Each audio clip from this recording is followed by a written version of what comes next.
Welcome to the Louvre. A medieval fortress turned royal palace, the Louvre became a museum in 1793. With a history spanning over 800 years, the 40,000 square meter space welcomes nearly 10 million people a year, making it the world's most visited museum. Some 35,000 artworks are displayed here, including a number of famous masterpieces.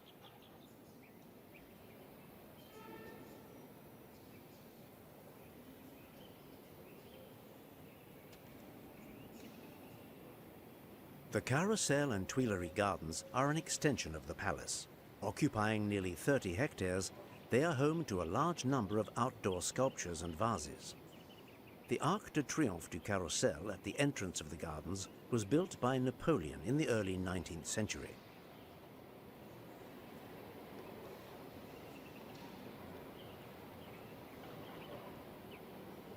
Made up of 673 glass triangles and diamonds and weighing 200 tons, the pyramid serves as the museum's main entrance.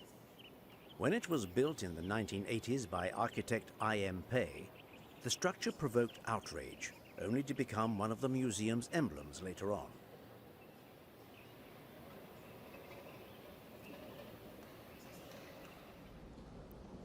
The Louvre's Grand Gallery is close to 300 meters long. It houses the Italian painting collection, which includes works by Leonardo da Vinci. With 5 paintings and 22 drawings, the museum owns the world's largest collection of works by the master.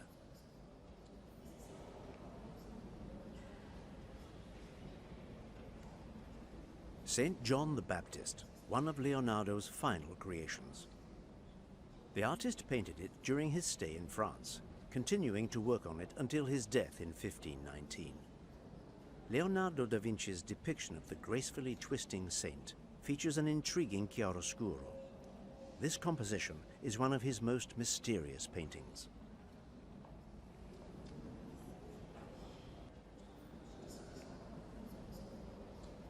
La Belle Ferronnière. Leonardo painted this portrait during his residence in Milan between 1483 and 1499.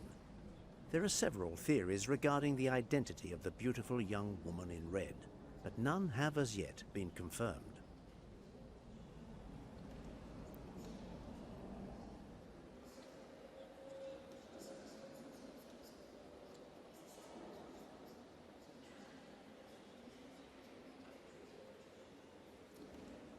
Captivating, isn't she? I often come here to admire her. It's hard to feel close to her with all these people around, so I usually stay back. She's incredibly popular. She continues to cause a great sensation from the safety of her glass case. Still, there are days when I can't quite see her smile. Days when she seems weighed down by her fame and stardom, the endless reinterpretations of her image and all the extravagant theories surrounding her.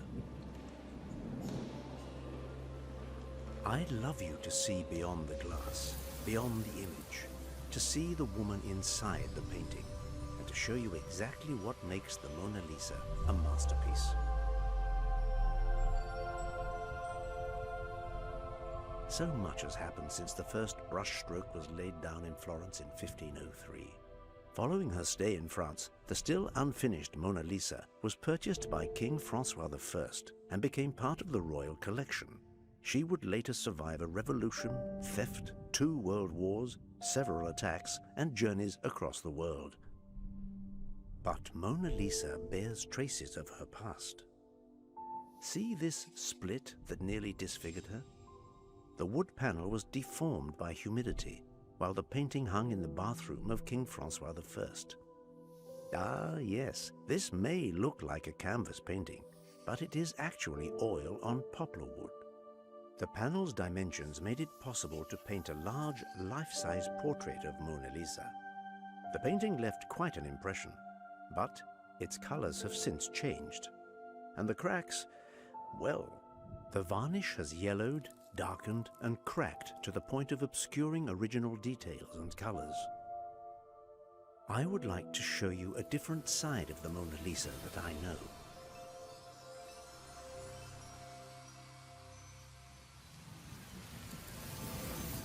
Lisa. Madonna Lisa del Giocondo. In 1503, Mona Lisa was only 24 years old, already the mother of 5 children. Little did she know her portrait would become the most famous painting in the world.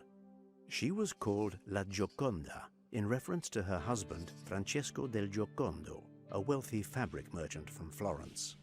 The portrait may have been intended for the couple, but it remained in the painter's possession until his death. The artist dies childless, having acted as his own king, priest, and god. And this painting is much more than a portrait. It is the crowning achievement of a lifetime. The greatest deception men suffer is from their own opinions, and Lisa has not been completely immune to unfounded speculation. I know that her virtue was often questioned due to the appearance of her hair, which was previously believed to be loose. What nonsense! A young lady of her station would never have worn her hair loose. She is wearing a cap and her hair is tied. A few loose strands frame her face. There was also talk of her being pregnant. Oh dear, that varnish makes us see things that aren't there. No need to explore what's under the paint to see that she is superbly attired. Her clothes are very refined, in keeping with her station as a wealthy lady. The main challenge here was to faithfully depict the successive layers of fabric while retaining their transparent appearance. Such a task required great skill in the rendering of light and shade. Details make perfection, and perfection is not a detail. There are several details that would have been highly significant at the time. Portraits sometimes included clues or characteristic attributes alluding to the sitter's name. For instance, the juniper branches in the portrait of Ginevra de' Benci, also painted by a certain Leonardo da Vinci. Ginepro is Italian for juniper. But Mona Lisa holds nothing in her hands, and there are no physical elements that could provide clues about her identity. Shall we look at another detail? Namely, that truly essential, characteristic part of the portrait that is her smile. The elusive smile alluding to the surname of the lady's husband, Giocondo, from the Latin jucundus, meaning happy or jovial. How could his wife, La Gioconda, do anything but smile? But Mona Lisa's smile is much more than a clue about her identity. It also conveys the intricacy of human emotion. Nearly devoid of pigments, the thin layers of oil paint, sfumato, create a light haze, making the transitions from dark to light almost imperceptible. The blurred outlines create the illusion of movement in certain areas. The greatest challenge for any painter is making an image lifelike. Along with smiles and gazes, movements and gestures can also show a state of mind. For instance, hands communicate emotions and intentions to the viewer. Watch closely now.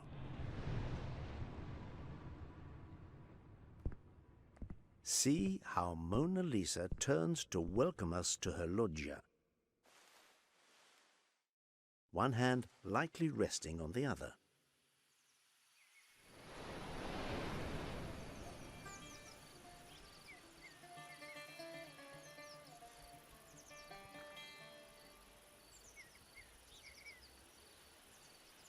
This backdrop is the result of a lifetime spent studying and carefully observing nature.